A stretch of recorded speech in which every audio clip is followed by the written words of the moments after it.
why should customers buy from you? This is the first webinar in a series of 8 we've called Lunch and Learn series, and it says at the bottom, please do make notes. And please do make notes, because it's called Lunch and Learn, and hopefully you're going to take some stuff away from you here that you can actually start using inside of your businesses. So in terms of what the webinar series looks like for the next few weeks, it's going to be run on 8 Wednesdays over the next few weeks. We're going to cover different aspects of business that matter to small business owners. It's going to be interactive, much as though I'm going to talk for the next 40 minutes or so, maybe 45 minutes. It is interactive. Please do use the question box to write any questions that you may have that arise as I go through this. I will pick them all up at the end. If you want to send it via the chat box and want to send it just to me personally, so not everybody sees it, that's perfectly okay too. I don't mind. Or use the Q&A box and I'll pick them up at the end. So I'll be talking for about 40 or 45 minutes. And if you enjoy this afternoon, please just go and tell others, because the more small business owners we get to and educate, to my mind, the better. So why should customers buy from you? Well, first of all, let's look at the telltale signs that someone is actually buying from you. And there are lots of signs that if I was to ask the question and say, can you just write down, how do you know that someone's ready for buying? You would come up with quite a few different alternatives. One of them is they may have been on your website. People do not happen across your website by accident. They've been on your website for a reason. Sometimes it might be just inquisitive, but if they're starting to look at buying or purchasing from you, one of the first places they'll go to is going to your website. If you have some premises, they may come into your shop. Product or service, if you've got premises and people come in, the chances are they've already made the procurement decision. So telltale signs. They've inquired as to your services either from you or somebody that you know that have said, so, oh, I've heard of that Catherine McHale, what does she do? And someone will tell them. So they've started inquiring as to what your service is. They may have even gone as far as asking you to quote. Now, in terms of telltale signs, that's a big one, that they are ready. They're on the verge of actually going and buying. Or they've looked you up. When I say they've looked you up, the 3 places people will go to straight away these days to look at you is your website. They'll go and look at your LinkedIn profile and they'll look at your social media messages. So in terms of that, make sure that whatever you've got on your LinkedIn profile, your website, and what you're doing on social media is as bang up to date as possible, because people are looking for you. So we know someone's buying. So who are they buying from? And clearly we want it to buy from us, but when we start to look at us and say, so what are we actually selling out into the big wide world? What does our offering look like? So as I go through these things here, if you haven't got any of these in your business and you think it might be the right thing to do, please do write it down. First question is, are you different to anyone else? Is what you are offering out into the marketplace different to what anybody else is offering? Now, it is very difficult to find an industry sector or a niche that you are the only ones doing something. Therefore, whatever you are doing, somebody else is probably going to be able to replicate what you do. So actually, how do you make yourself different to anyone else? Any of the business that you guys run, if I was minded to, I could start tomorrow and start running one of those businesses. I don't want to do that because it's not what I do, but I could do if I so chose, and other people could do exactly the same. So if I was a digital marketing agency, for example, I don't know how many there are in and around North Lincolnshire, but there are several. So once you start to look at, am I any different? So next question, are you the best? Are you the best in your sector? Are you the best in your field? Some of the businesses that we work with, we will challenge them and say, are you the best in your town? Are you the best in Scunthorpe? Are you the best in Grimsby? Are you the best in Lincoln? Do you want to be the best in North Lincolnshire? Do you want to be the best in the north of England? Do you want to be the best in the UK? And you start to define exactly where I want to get to with my business. So are you the best in your sector? And if you want to be, what do you need to do differently to what you're doing currently to actually get yourself there? So what is this thing that's setting you apart? I'm going to talk in a little while about your USP and give you some real thoughts in and around USPs. But what is it that sets you apart? What's the one thing that I think to myself, yes, I must go and buy from that digital marketing agency today rather than the other one? Are you the only one with a product or service? Do people have something similar, but it's a substitute? It's not quite what you've got. Are you the only one with that particular product or service? And if you are you marketing that well enough, excuse me, and what other substitutes are available. Because if people don't do exactly the same as you, they may do something quite similar. And if it's quite similar, people will choose that sometimes as an alternative to yours. So, you know, don't miss out on people who do something very similar to you and think they're not in your industry sector. People may well be using them instead of you. So in terms of those, what is it about you? And if I was to ask you the question that just says, so why would I buy from you? Now, the person I can see on my screen at the top said, Nicola, unfortunately you're at the top. So if I said to Nicola, Nicola, why would I buy from you? You don't have to answer this, by the way, it's rhetorical. Nicola, why would I buy from you? Then I don't know what the answer would come back with, but I'm going to go through some typical examples of what people would say. And once you can understand why you would buy from you, it becomes a whole lot easier then to put that offering out into the marketplace. If you can't think of anything currently that sets you apart, you know, when you leave this webinar today and you go away, really start thinking, it's an action. You've got to start thinking about why would you buy from you? What is it? What's differentiating you from the rest of the marketplace? So what I want to do is I picked a very simple example. I only picked Weetabix because the other day when I was putting the presentation together, I had Weetabix for breakfast. So I thought, you know what, I'll go and see how much Weetabix are. So you can buy your box of Weetabix from many places. I've had some fabulous research finding out how much these sell for in different places, but Pound Stretchers sell them at 9.7p each if you buy a 36 pack. Tesco's 24 packs, they work out at 12p each. Now, amazingly, Morrison's was exactly the same as Tesco's, and Waitrose, much to my surprise, were exactly the same price as Morrison's and Tesco. And the one I found them the cheapest was the cooperative. The local co-op had them, but only because there was a special offer on. So if you look at that in isolation, where would you go to buy your Weetabix? And the answer to that is, well, you go to Pound Stretcher every single time. Now, it's interesting because when you say to people, how many times have you been to Pound Stretcher to buy your Weetabix? The answer comes back and it appears to be very few. And yet people will buy them from Tesco. They will buy them from Morrison's. So why do people happily pay more at Tesco and Waitrose? If I was asked you to write down the answer to that question now, what would you be writing down on your piece of paper? Why do people happily pay more at Tesco and Waitrose when we know that we can get them cheaper at Pound Stretcher? Is it the quality? Well, it can't be the quality. You know, this is Weetabix. They come from the same company. It's the same box. It just happens to be in different establishments. Is it the price? Well, it would suggest not if people are going to Tesco and Morrison's to buy it. So is it because it's there with everything else, i.e. is it the convenience? Now, in this case, it may well be. It may well be. Is it because they can? So if we know it's definitely not price because we get it cheaper elsewhere, why? Why? So we know it's not price, but we don't know yet what it is. We think it's the convenience, but we don't know for sure. Here's a question for everybody. So why would I buy from you? Why would I buy from your company? And this is the question when I ask and ask and ask and dig down as to exactly why I would buy from you. Business owners find it really difficult. And on the next page, I'm going to go through some of the responses that we've had in times past as to why I would buy from your company. We're going to develop that still further and start to look at actually what should it be? What do I need to be doing? What do I need to be saying to the big wide world that says, right, okay, what is it? What do I need to be telling people as to why people would look from us? So I would suggest to you that maybe some of these next 6 responses are not the responses that you should be looking for when someone says, right, so why would I buy from you then? We're amazing at what we do. Well, that might sound like a great answer, but you talk to any other business owner and say, why would I buy from you? And they'll say, we're amazing at what we do. My stock response to that is, well, so does the other guy that owns the digital marketing agency down the road. They're amazing at what you do, so why should I buy from you? We're amazing at what we do doesn't give the message out or doesn't convey the message that says there's just something a little bit special about us. Our quality is fabulous.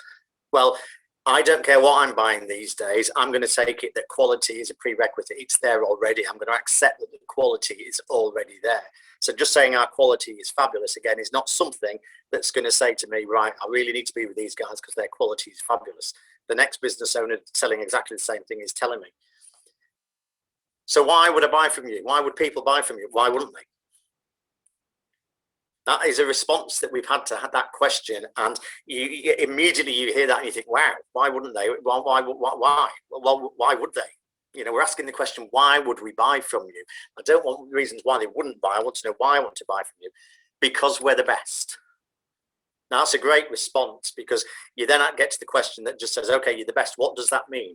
What does that actually mean? We are the best. You're the best at what? You're the best at what? Marketing. You are the best at customer service. You're the best at pricing. What does because we're the best mean? It's still not enough to get me to the point where I want to go. There's nowhere else to go. Now, that's a really interesting answer, because even prior to 12 months ago, there was always somewhere else to go. And anything that's been sold in the last 12 months is now probably available online. We work with a lady who owns a dance studio or dance business. And March of last year, when the whole world was shut down, could you sell dancing online? Well, within 3 months, that business owner had produced 1,500 videos to teach people how to dance and sold them online. There is always somewhere else to go. There is nothing now that cannot be sold via the internet. People are buying houses off plan straight from the internet without even actually seeing a site. There is very, very little that can't be bought now somewhere else. And probably my favorite, so why people buy from you? Well, they'd be stupid not to. At that point, I look at that and I think to myself, well, they'd probably be stupid too if that's the best that you can say as to why we should buy from you, because there's nothing within that that says, yeah, I get it, I must buy from you guys. So how many of those would actually persuade someone to buy from you? You know, seriously persuade them to buy from you. And I drill down further. Seriously, come on, any of those 6 responses going to get somebody over the line? And the answer to that is probably not. So what is it that we've got? What is it that we're selling, which means that people should buy from us? So let's look a little bit deeper. You do have to be different. You do have to be different. Now, it's very easy for me to say you do have to be different without actually telling you what different means, but different to different people in different business sectors means different things. And I'm going to go through a few examples in a little while. But you do have to be different. You do have to have some point of differentiation that makes you special, that makes you very special. And I'm going to give you a couple of examples of how people can get treated as though they are really special, that makes them think, do you know what, I want to buy from these people again and again and again. Because once you start to make people feel special, what you're doing is you're starting to build up a relationship. And in terms of somebody who's selling something, the lifetime value of the customer or the client is way more important than just getting a one-off sale. So how do you start to make people feel very special?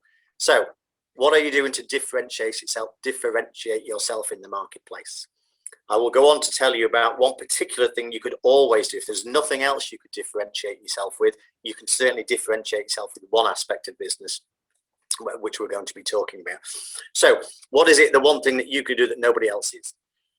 What is the one thing that you could be doing that nobody else is? And, you know, we go through continual innovation here, where things move on and move on and move on. If you were buying a house 20 years ago, you'd have a bog standard brochure that you'd be able to share with people.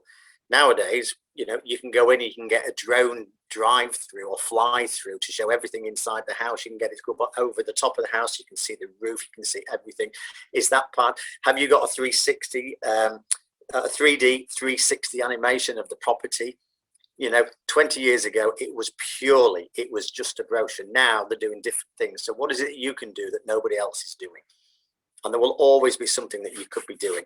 Or is there something that you can guarantee?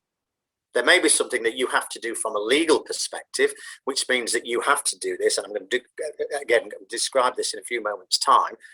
And just saying to people, this is what we guarantee, means that actually, yes, this is the thing that sets us apart. So is there something that you are doing or you could do that would guarantee that somebody would want to come back from you? And you may already be doing some of these things already. Had a fabulous conversation with a business owner yesterday, and we started to talk around, there are probably some things that you are doing already that you are not telling the whole wide world about. And yet if you told them, that's the thing that would make more people want to come back and buy from you and buy from you and buy from you. So lots of business owners think that, oh yeah, but we've always done that. But we, having always done that, it might be the one special thing that just sets you apart. So sometimes we get lost in what's happening in our day-to-day business, that we don't realize that what we're offering is completely different to everybody else. We may already be setting a pretty high standard. So why do people want to buy? Two reasons. They buy because they've got a need or they've got a want. It's the only two reasons people buy. Now, I'm not going to go through the reasoning behind this, but 80% of sales are based on emotions. 80% of sales are based on emotion. The other 20% are based on logic. And if you look at those needs and wants, if it's something I want to have, they're the ones that are based on emotion. So when people want something, you've got to tap into that emotion that's coming through, because we know that 80% of sales come via that. If it's a need, that's where the logic kicks in. That's where the other 20% come from. So what is it that they want or need? Because ultimately, the only thing that we are selling, I'm going to encapsulate it all in a wider context, but if I was narrowed it down to one word, the only thing you are selling every single time is a solution. The only thing we are selling every single time at point of sale is a solution. What is the solution to? We don't know until we understand the needs and wants of the prospective customer. So we've got to find out what their needs and wants are, and then we've got to solve their problems with whatever it is we are offering out into the marketplace. So what are the benefits of your product or service that helps them to solve their problem? What is it about you and your business which means that your product or service has got the benefits which will provide the solution to their problems?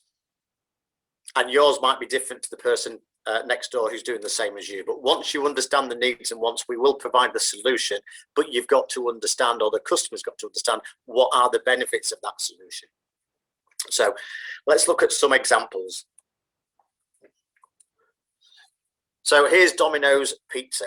And if I was to say to you, so what is it about Domino's Pizza that makes them different in the marketplace? And you may or you may not come up with the correct answer. That's their guarantee. That's what they brought out. Fresh hot pizza delivered in 30 minutes or less, or you get it free. That's what they put out into the marketplace. And I'll go through when they put it out into the marketplace in a couple of moments. But fresh hot pizza delivered in 30 minutes or less, or you get it for free. What problem was it solving? This is solving a problem of working parents when they get home in the evening and they just don't have time to make tea, and they think, oh, crikey, we can have a piping hot tea here in less than 30 minutes.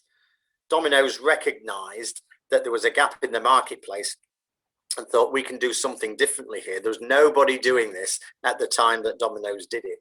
If you look at the three dates on the screen, 1960 is when Domino's Pizza came into existence. This company is 60 years old, 60. And yet most people think this is a recent phenomenon of a company that came into the marketplace with a product offering that nobody had seen before and actually swept the market away.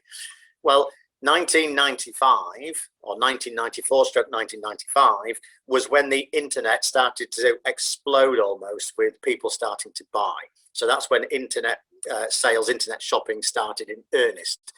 Domino's Pizza didn't enter this marketplace until 2007.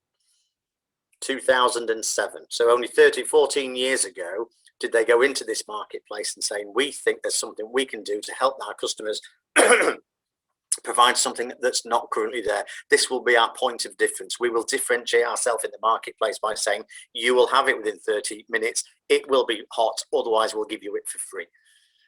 Within a year, they'd grown by a factor of 10. By 2008, they were starting to outstrip every other pizza provider on the high street because of their new offering. This is a company that was already 47 years old, and started to look at how can we do something differently and differentiate ourselves in the marketplace such that people would want to buy from us. They recognized a need or a want, provided the solution, and said the benefit that you're going to get from us is you will get it within 30 minutes. They completely understood the marketplace and put something in place for them to be able to actually take advantage. So Domino's Pizza, you do not have to be a brand new company to come up with brand new ideas to actually start stealing a march on your competitors. FedEx, more widely known in the States, I understand that, Their strapline was where it absolutely positively has to be there overnight. As the world started to expand and get a little bit smaller with more and more planes flying, there was a requirement for things to be in another city by the time the next morning came along, just like letters used to be. So they came up with a strapline that says where it absolutely positively has to be there overnight. In fact, they became so successful, did FedEx, that it almost became a verb in the United States. Oh, it's got to be there tomorrow. FedEx it. FedEx it. That's how good they became, because it became synonymous with, oh, got to have a parcel. It's going to be there tomorrow. Who do I go to? FedEx. And because they were the first and they were the first adopters of this, and they started to get bigger and bigger and bigger, other people ultimately did copy them. But no one in the States yet has got to the size of FedEx, because they were there first and they made it work. When they said it was going to be there overnight, it absolutely positively was there overnight. It didn't exist prior to them putting this back. And that strapline, by the way, was the late 70s when FedEx put it out. Just as a point of note, if we've got any marketeers on the call, I don't know whether you know about FedEx's logo. They paid £1.5 million for that logo to have this arrow here between the E and the X. So if you've never seen that arrow before in the FedEx logo, it was designed such that the arrow was pointing in the direction that says your parcel is on its way in that direction. And yet most people don't even know that arrow exists. You have to point it out to people. So you look at branding and you think to yourself, wow, there's a lot of money, well, wasted on branding. But yeah, there is a white arrow there if you've never seen it before. Now I've pointed out to you, of course, every time you see the FedEx sign, the only thing you'll see now, of course, is the white arrow. You'll not see the other letters. But where it absolutely positively has to be there overnight, yeah, FedEx. And they grew very, very big, very, very quickly with that. So here's another one for you. The greatest low fares airline ever. I like saying that because when I can see facial expressions, I can see that people don't think that's true. But yet Ryanair entered a marketplace that said, we think we can do something differently with low fares and we'll make it simple. Now, you can't disagree with the fact that they did low fares. You might agree or disagree with the fact that they made it simple. What they certainly didn't do is tell you that we'll rip you off with fees and unclear policies. Now, if I go back to Domino's, reputable company, came to the marketplace with a guarantee, a differentiator in the marketplace. They absolutely stuck to it. People started to believe it and they grew. FedEx came to the marketplace with something that was different. They stuck to it. They were very good at it. They delivered against it and people started to use them in big numbers. Ryanair came to the marketplace, low fares made simple. Not everybody believed them. Now, people still shop with Ryanair because of price. I completely understand that, because of price. But their reputation is nowhere near like it is with Domino's and FedEx, because lots of people would say that actually they weren't quite what they delivered in the marketplace, wasn't quite what they said they were going to do. So let's look at something a little bit closer to home, and let's bring it down to an SME and say, okay, so what's that? Now, that is the vehicle that's driven by the much maligned white van man. Lots of stories about white van man and white van men and how good they are and what they do. But that's a vehicle that's used extensively across the UK. Lots and lots and lots of tradespeople will use a white van, and very good they are too. Now, here's another white van that is slightly different, because this one now has been logoed up. So this electrical company, would you buy from that electrical company?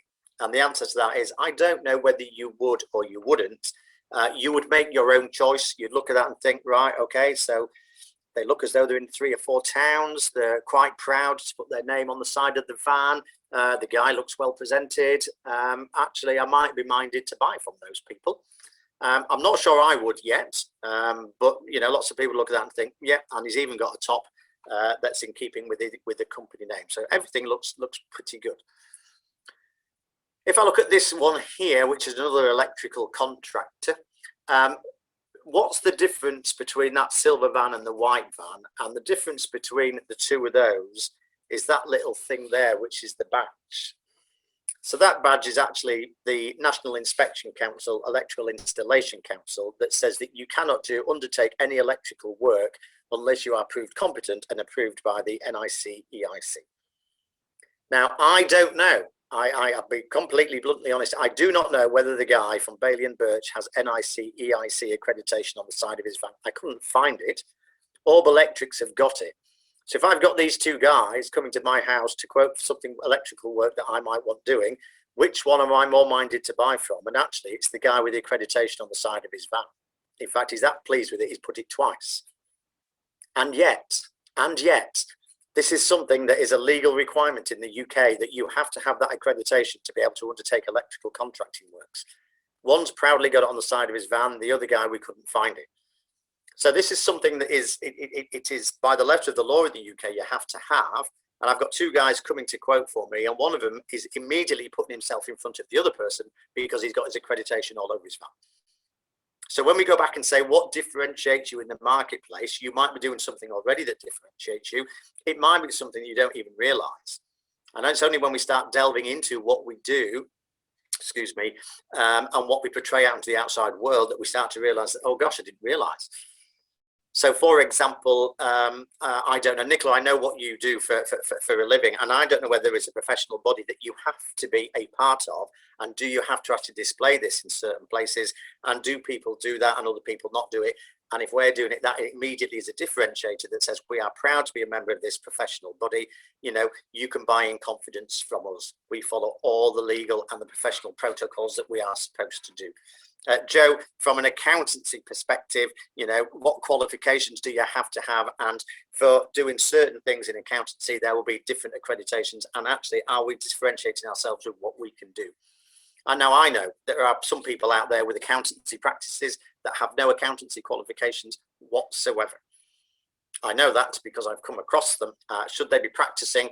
Well, lots of people have different views on that. But if we're following a particular code, whether I can't remember all the accountancy accreditations, but if we've got these letters, are we using them and actually telling the people what these mean? Because actually we do have to have them for certain things that we do. So what is there in your professional, in your industry, from a professional body's perspective, that's something you could say, yeah, actually we do this, and you can actually start telling the world and start to differentiate yourself, because it does happen. So here's 4 more examples. I'll talk through the 5th one separately, around things that people have done to actually start standing out from the world. So Head and Shoulders gets rid of dandruff. Now, if you're of the same vintage as I am, you know, their first advert that said you never get a second chance to create a first impression, which is where that saying came from, actually ran in round about 1981.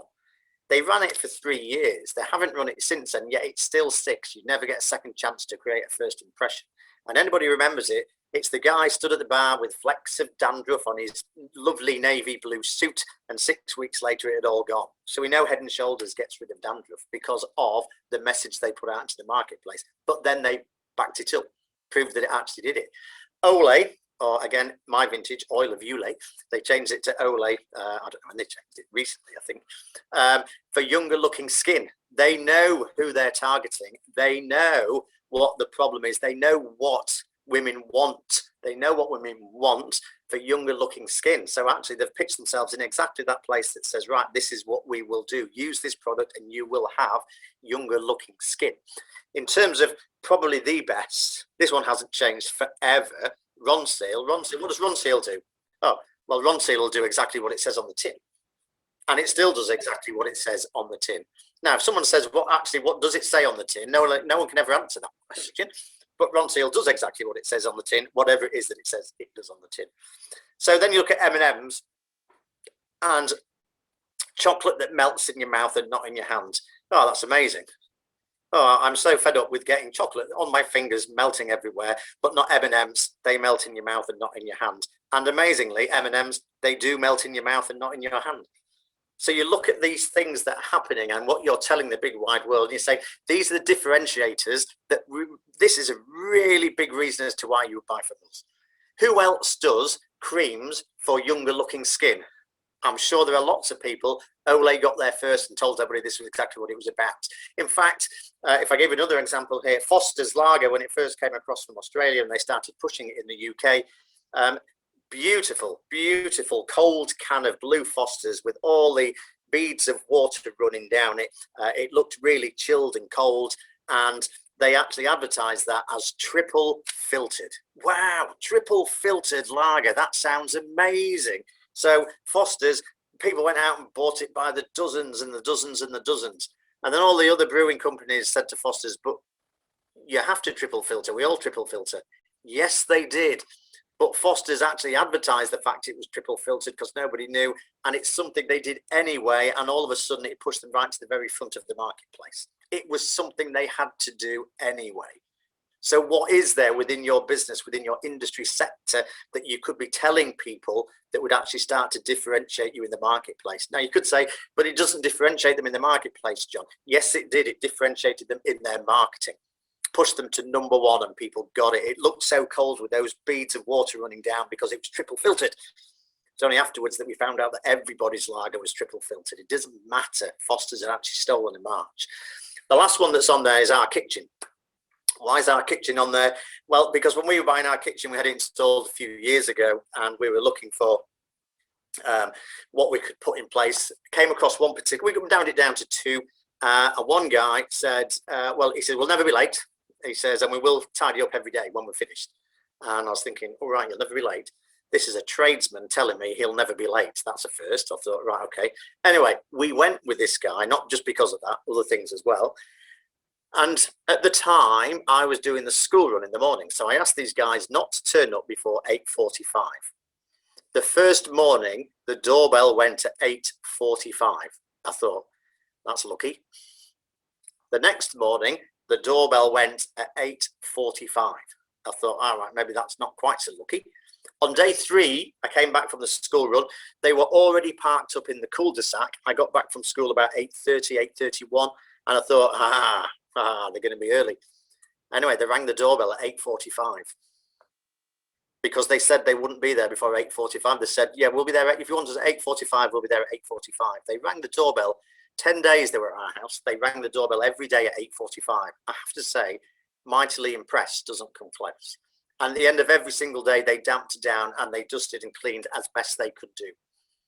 Now, afterwards, what was really interesting, I was talking to the gentleman who owns the company, and I said, Jeff, that's brilliant, absolutely brilliant.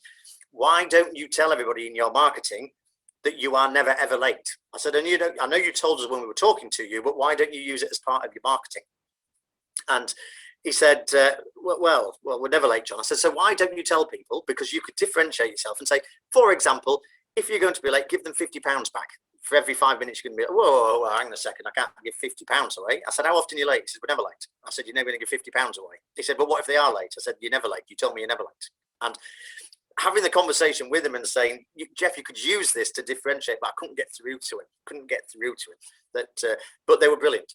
But they said they'd be there at 8:45 every single day. They were at 8:45.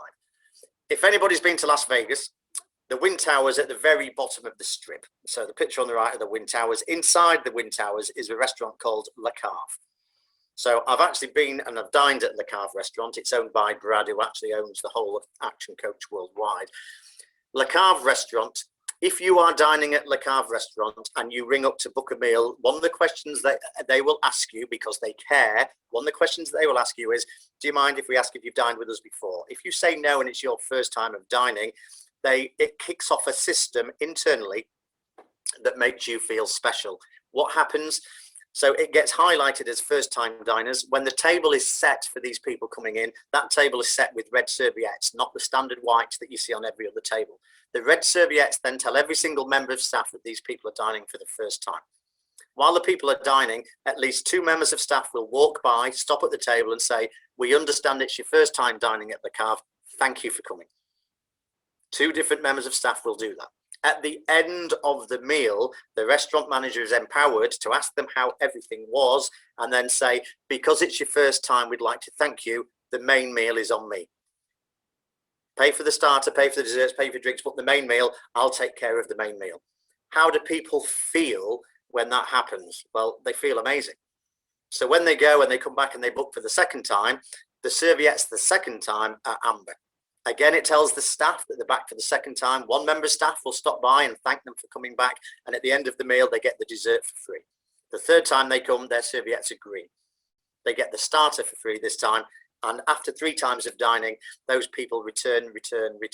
The lifetime value, because you cared enough to put enough effort at the start to say, look at us, we're different. This is how we differentiate ourselves. We knew you were brand new at our restaurant. Have the first meal on us. have the dessert, have the starter on us. How long have you got that client for? Probably for a long time, because they recognize that it's how do we make ourselves different to actually keep bringing these people back and back and back. The Ritz-Carlton, I love this story about the Ritz-Carlton. So a couple had been at the Ritz-Carlton in London, and several months later, they were stopping at another Ritz-Carlton, which I think was Singapore. I think it was Singapore. I'd have to double check, but I think it was Singapore they went back to. When the taxi pulled up outside the Ritz-Carlton in Singapore, the commissionaire came out, opened the door and said, "Mr. and Mrs. Smith, great to have you back with the Ritz-Carlton Hotel Group. Thank you." Wow. How special do you feel when you've just pulled up in the taxi and the commissionaire's called you by your name? And then when they get to the door, between the door and getting to the reception counter to book in, one member of staff will walk by and stop and just say, "Mr. and Mrs. Smith, you're back with us again at Ritz-Carlton. Thank you for coming back." They've not even got to the reception counter to book in, and the commissionaire's called them by the name, and one member of staff has stopped and recognised them. How do they feel? And the answer to that is they feel amazing. How does that happen? Well, first of all, the Ritz-Carlton wanted to differentiate themselves in the marketplace. They wanted to be different. They have a contract with the taxi company. The taxi company will ring in advance and tell the commissionaire who's in the car. So the commissionaire knows who's in the car before he opens the door. Once he's opened the door and he lets them out and he's getting their luggage, he goes to his earpiece and just says, "Mr. and Mrs. Smith coming to the door. Mr. Smith wearing a blue blazer and white flannel trousers. Mrs. Smith wearing a long flowing green dress." One member of staff inside will say, "I've got that. I'll get this one." So they know who Mr. and Mrs. Smith are before they even walk through the door. And when they stop to thank them for coming back in before they've even checked in, that makes them people, they feel amazing. We're looking at the reasons why people would buy from us. If I've gone back to the Ritz-Carlton Hotel Group and they've treated me like that on my second visit, am I going back to the Ritz-Carlton again? I absolutely am, because I felt amazing. I don't know how they do it, but I felt amazing. If you've ever been to one of those restaurants where there'll be 6 or 8 of you dining at a table and the person takes your order for starters and desserts and doesn't write anything down, I don't know if you've ever had that happen to you. They've got no pads, nothing. You just tell them what you want and they walk off and they bring back every single starter and every single main course and put it in front of the right person. You know, that again is another system that's just, it's there to wow you, to say, please come back again. We care so much about you. We want to wow you with your experience. So you look at all of these things and say, so why should people buy from us? They should buy from us because we care enough to actually do things differently from other people. If they don't buy from you, they are buying from your competition. Go back to the start, the telltale signs. The buying decision, the procurement decision has been made. So if they're not buying from you, they're buying from your competition. Now, if you take nothing else away from this afternoon, write that bit down. How much am I losing by letting them go somewhere else because I don't care enough or we don't care enough? We're not thinking enough about what the customer experience is. So, question that you may have got asked previously, you may ask yourself regularly. So what's your unique selling proposition? What is your USP? Now, what I'm going to do is I'm just going to completely dispel this and blow this out of the water and say, do not worry about what your unique selling proposition is. And the reason I say do not worry about what your unique selling proposition is because if you think it's all about selling, it's all about selling, it's all about selling, it's all about selling, it's all about you. Actually, this is not about you. This is about the people that are buying from you. So can we actually make that a little bit more subtle and say, what's our unique marketing proposition? Is there something we can do with the message that we're putting out in advance that just says, we're going to make this a little bit easier for you because we care enough to actually make the marketing message such that you would want to come and buy from us? Now, you may see UMP in some places. I've seen it started occurring a little more than what I used to see it. But you look at both of those. We talk then about these critical non-essentials. So what's a critical non-essential, or a CNE for short? So what are CNEs? CNEs are these things that you can put into your organization that you don't have to do, but if you did, would start to set you apart from the competition. Go back to the restaurant. We don't have to put the red serviettes out, the orange serviettes and the green serviettes, but we do because we care. We don't have to give that main meal away, but we did it because we care. You know, you look at the Ritz-Carlton, they don't have to have those contracts in place with the taxi company, but they've got them. It's a critical, non-essential. You don't have to do it, but if you did it, it's one of these things that really starts to make you stand out. What is it that you could do in your organization, your company, that says, yeah, do you know what? I never thought of that. If we did something like that, that would make a real difference.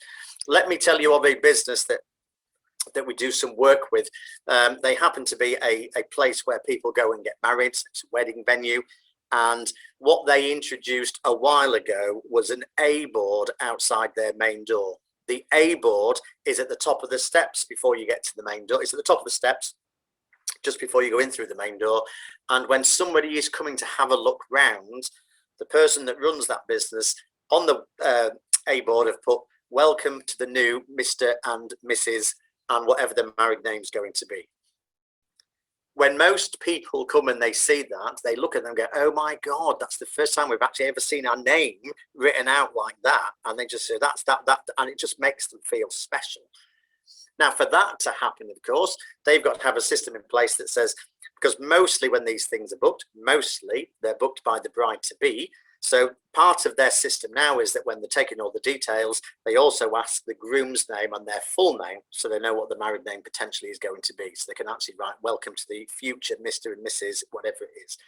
What has that done for that particular business? It has increased their conversion rate. So more people are now buying from them because they're doing this thing, this critical, non-essential. They don't have to do it, but they've introduced it and it starts to make a difference in their business.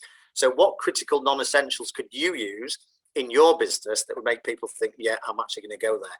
Because they're the really powerful selling tools. That's selling professionally. People don't like salespeople, but people do like to buy. We know those two things. People do not like to be sold to, but people do like to buy. Professional selling is helping people to buy in a professional manner. Critical non-essentials and using them correctly just to really set yourself apart. That is professional selling of the highest order. So for me, unique selling proposition, unique marketing proposition. Well, how about this? What about these three letters? What's your unique customer proposition? Because once you start asking yourself the question that says, what's your unique customer proposition? What you're doing then is putting the customer at the heart of everything that you are about. I want to talk to you about you. I want to understand way more about you. I want to make you feel really special, because when you leave here, I want you to understand that if you go somewhere else, you are not going to get the level of customer experience that you're going to get from buying from my organization. Whether it be funeral services, whether it be accounting, whether it be digital marketing agents, it doesn't matter. What is it that you walk away thinking, my gosh, they made that all about me? So top 3 learnings in terms of why should people buy from you. You know, USP, UMP, UCP. Put the customer at the heart of everything that you do. Make them the reason that you exist. They should be the reason you exist anyway, but make sure that you do that. What could you do differently in terms of critical non-essentials? I'm delighted you're writing these 3 things down, because if you take these 3 things away with you and start putting some actions in your businesses, you will see a difference, which would be amazing. So what could you do differently? What critical non-essentials could you do that you think, yeah, that would blow people away?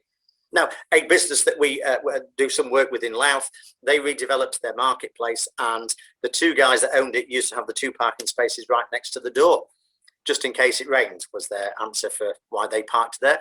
They don't park there anymore. They are now reserved for anybody that comes to visit them.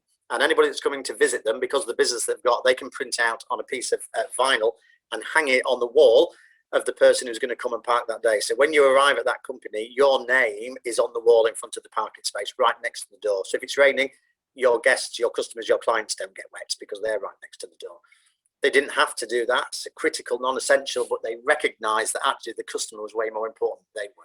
How much it costs to do that? Not a lot of money, really. So you do have to show that you care. You really do have to show that you care. Your unique customer proposition. What is it all about? That unique thing that sets you apart. So just to finish off, that's actually not bad. I said 45 minutes, 44. That's pretty good. In terms of the next Lunch and Learn session, that's going to be 2 weeks today. That's going to be on the 31st of March. It's going to be on maximizing and making much better productive use of your time, and how you can get more done in less time. If you want to know more, just give us a shout, visit us at that email address. You'll find loads of stuff on there. Now, normally this would be a webinar, and at this point I'd start to pick up the questions that are in the Q&A box. But because this one was set up as a meeting, I can actually see everybody. So what I'm going to do is I'm going to stop sharing my screen and ask anybody if they've actually got any questions. I know I've got a couple of questions coming, which I'll come to. But any questions from anybody from what they've seen so far? You may have to unmute everybody, Catherine, or they might have to unmute themselves, and I will put myself back on again. There we go.